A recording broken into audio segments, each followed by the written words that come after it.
আবৃত্তি করছি কবি আবু জাফর ওবায়দুল্লাহর লেখা কোনো এক মাকে কবিতাটি।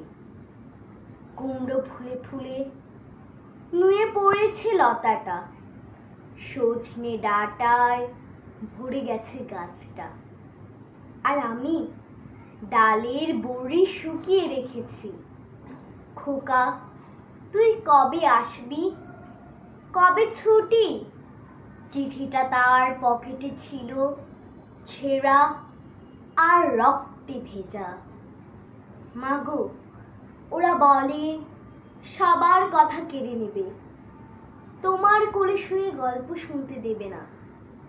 বলো মা, তাই কি হয়? তাই তো আমার দেরি হচ্ছে। তোমার জন্য কথার ঝুড়ি নিয়ে তবেই না বাড়ি ফিরবো। লক্ষ্মী মা, রাগ করো না, মাত্র তো আর কটা দিন।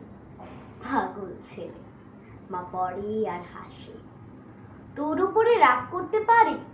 নারকেলের চিড়ে কোটে, উল্কি ধানের মুরকি ভাজে, এটা সেটা আর কত কি।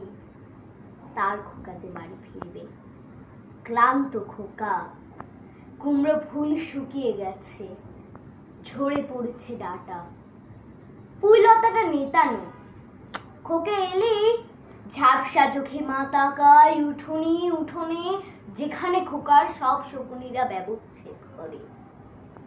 এখন মার চোখে চৈত্রের রোদ পুড়িয়ে দেয় শকুনিদের।